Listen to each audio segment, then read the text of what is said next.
Okay, afternoon guys.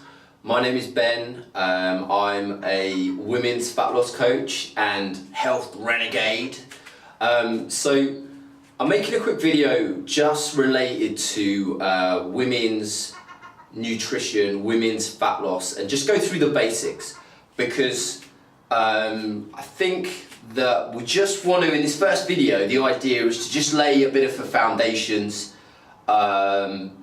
before, if you hear any noises, that's, I think it's a seagull that it just won't stop. So we're going to carry on anyway. So the idea with this is women's fat loss nutrition made simple. So I want to keep it nice and straightforward, not complicated at all, just to start you off, and we'll follow on with other videos which are going to go into a little bit more depth about the reality of losing body fat, because the nutrition is just a very small part. And I honestly believe that we live in a society now where most people know what they should and shouldn't eat to a degree. And it's not necessarily, yes, you can go into specifics, and we will do, but it's more about the other factors which go on to contribute to the real reasons why you might not be losing body fat. You know, where you're eating your food, your friends' influence, your family's influence, habits, rituals, even feelings from childhood that are related to food. So now there's a car going to pull up and more interference. But anyway, let's crack on. So the idea with this, I just want to keep this really simple.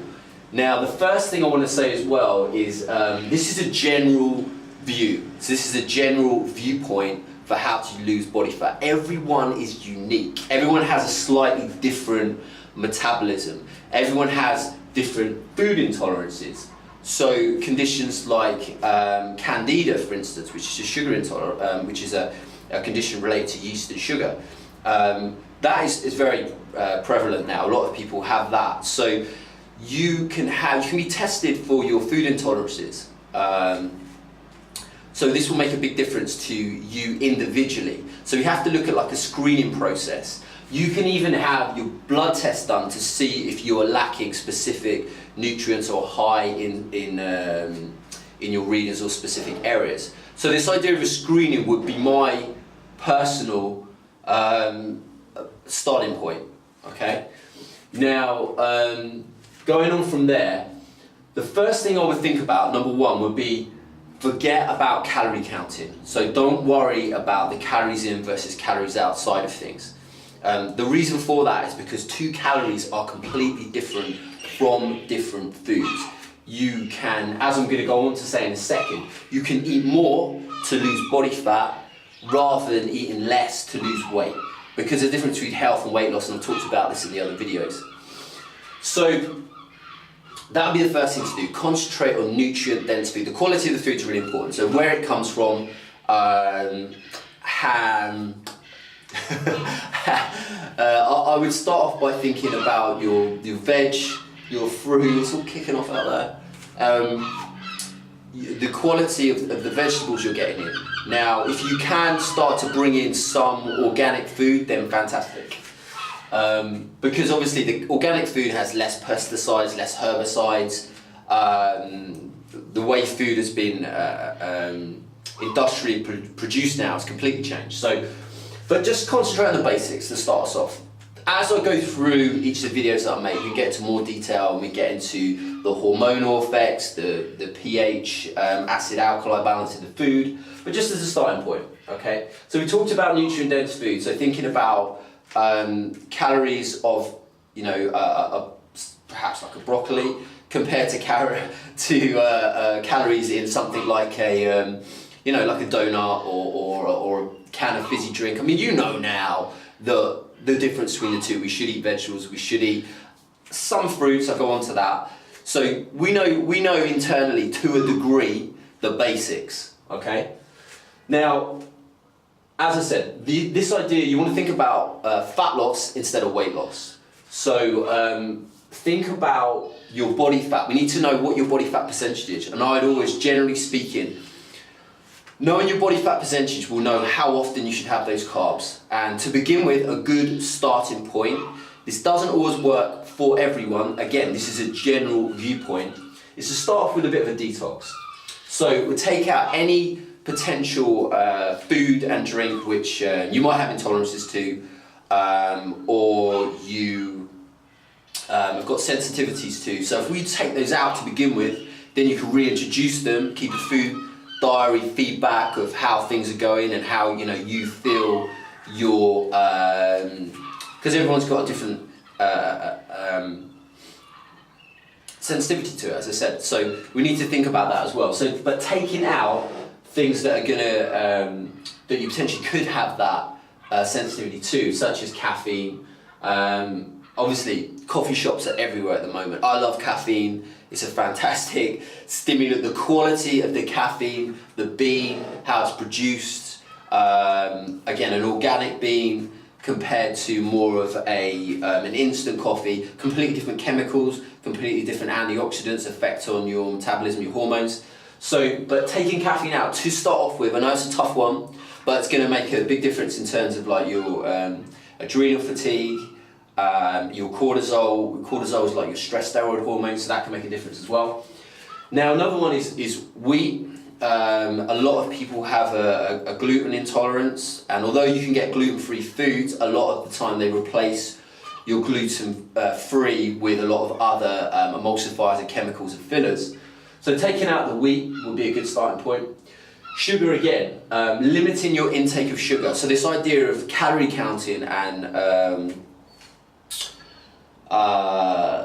reduce fat foods, again, this is something I'll go on to speak about in other videos, but reducing the fat but adding sugar in. So if you're going to the supermarket and you'll see fat-free products, we want to avoid, that's complete, excuse my language, but complete bullshit. So we want to avoid the fat-free because it means fat-free, full of sugar. Worst thing, going to ramp up your insulin, ramp up your blood sugar levels, going to make a huge difference. So we want to avoid that. Alcohol, woohoo! It's going to be a tough one for a lot of people. So cutting out alcohol is going to be a challenge. But again, looking like this, you could either, everyone is unique and everyone is different, and I'm very much into long-term changes versus just getting short-term changes. I can help people get results, 28 days, no problem, drop loads of body fat, superb. But, someone's trying to get hold of me. But for me, it's more fulfilling to have long-term changes as well. So, but this will give you that starting point. So taking out alcohol, again, I can talk about later on how to, if you are going to drink, when to drink, what to drink, how to recover from it. But taking it out to begin with is going to make a big difference. It's going to make you feel good as well. But coming off the caffeine and sugars especially, your body's going to crave these chemicals. So you will get headaches, you will feel a bit crappy. Dairy is another one. Again, I've written blog posts on dairy, done a lot of research. The pasteurization, the homogenization of the milk takes out all the good bacteria, and anything we can absorb, we can't. The cows nowadays are not eating grass, they're eating grain. Even if they do eat grass, they're heating the milk up, they're taking all the good stuff out. So generally speaking, again, there's a lactose intolerance. So I would take out dairy, and it seems like, oh my God, there's nothing left to eat, but there is. There's lots of things you can eat. It's just a starting point as well. Some of these, if you want to reintroduce them at certain times, then cool. But it's a starting point to look more at health, look more at gut health. So I would personally start to take these out. This is how I help people get some really good results. Now, looking at very simply, I want to explain this. So although I have categorized them, you still get protein from each of these. You're still going to get protein from fats. You're still going to get protein from carbs. But as a very simple starting point, we can go into the complexities to begin with. But we're looking to, especially for women, we're looking to lower that estrogen through taking out foods which are going to cause that estrogen progesterone imbalance. And we can look at the 28-day cycle and specifics of that. But for now, protein-wise, now you can get protein from so many different sources, and I have vegan friends as well, and I want to tell you that don't just limit yourself to thinking about this idea of protein is just meat and fish and eggs, because the quality and where you get it from is key, and everyone is unique. So this is a general overview of my starting point for women's fat loss. So fish, for instance, start off with thinking about, if you can, get some wild fish in, because a lot of the processed, mass-produced fish is usually farmed, it's usually fed an unnatural diet, and it's swimming around in not necessarily its natural environment. So anything that's wild would be great. Wild salmon, rather than your farm salmon would be a good choice, and it's available at supermarkets. We'll go into more detail later on. Meat, again, less commercially produced meat would be great, because again, the quality of the meat, if you choose to eat meat, will make a huge difference.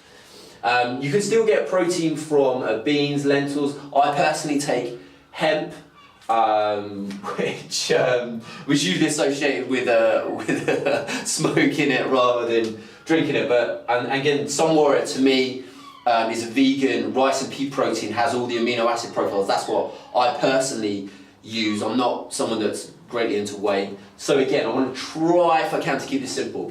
So your proteins is the starting point. Your fats. The fats are very nutrient dense, underused for me completely. So again, I would think about more taking the sugars out and replacing them with fats. Okay, so your nuts, your nut butters, your coconut oils, nut-based breads, fantastic, almond bread, almond coconut milk is really good. You can't really eat enough fibrous carbs. It's the one thing most people don't eat enough of. And if you don't eat enough of the fibrous veg, so your dark leafy green veg, which is fantastic, lots of beta carotene and things like that, which are going to help lower your estrogen. I would start to use, sorry, I was going to go off on a tangent there. I would start to use like a supplement. You could supplement with DIM, which is found in some of these dark vegetables. You can find a greens drink. Mix that in with some different, like some almond milk again. So yeah, the fibrous carbs, the veg. So it's a very simple starting point. If you're looking to lose body fat, generally speaking, again, this isn't ultra specific to the individual. I'm just giving you a general view. We're looking for that stable blood sugar level, so less of the peaks and troughs. I would stick to your protein, your fats, your veg.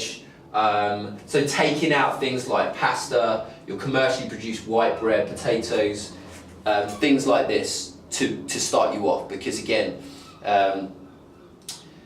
to a certain degree, the sugars that are in them are going to affect your insulin, are going to spike your blood sugar level. So I would take those out to begin with. Again, if you want to reintroduce them, or think about a different choice. So instead of the pasta, you could have like a zucchini, which is like courgettes, which it kind of is pasta-y-ish. Some nut breads instead of your commercially produced like white flour breads. I would go for the sweet potatoes instead of your normal potatoes. Although, you know, later on, if you're fairly lean anyway, you might be able to tolerate the potatoes more. Now, fruits is another interesting one. Fruit is obviously, it's full of nutrients, full of vitamins. Some are more acidic than others, some are more a bit alkaline. But think about them in terms of like the sugar content. Some of this is about timing of when you have it, but as a very simple starting point, I would concentrate on more berries, okay?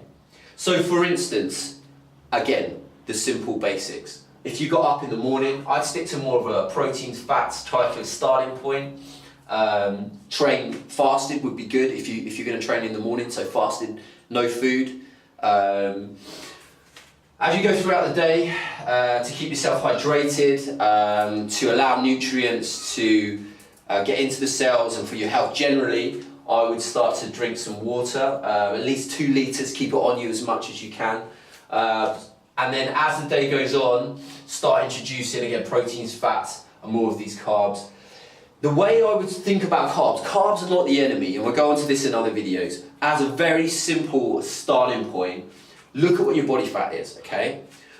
let's start with a little bit of a detox, take certain foods out, even if you do it for 6 days and one day, you know, you have what you want, if that works for you, if you feel that's gonna work, because whatever's gonna last is the way forward. Know what your body fat is. If it's lower, then you earn the way I would view this is you earn your carbs the leaner you get. So get yourself to around about sort of 25%. There's ways to measure your body fat in my other videos. Once you get your body fat lower to like about 25%, then we start cycling the carbs in at certain points. Okay, so that is a very simple starting point for women's fat loss made simple. I hope that's helped you to get a bit of a structure in place. I want to just highlight, this is key to probably everything that I'm talking about, is this is fantastic if you do it. Now, there's a lot of reasons why people don't stick to the ultimate nutrition plan, and I'm going to come on to that in other videos, because particularly for women, the whole hormonal side of it, as I said, friends, temptations, eating out, family life can all make a huge difference. Our rituals, beliefs, our habits, emotional eating. So this is just the starting point to give you a bit of structure to begin with. I hope that's helped. Any problems, feel free, or any questions, sorry, feel free to email me at bengriffiths2003@yahoo.co.uk. If you want to share this video or subscribe to the channel, fantastic. I'll be making some more videos to help you. If you want to jump on my email list, then I'm always putting out free content to help people take the results to the next level, because this is all about results. Have an awesome day, guys. This is Ben Griffiths, Health Renegade, female fat loss coach. Have an awesome day. I'll speak to you soon.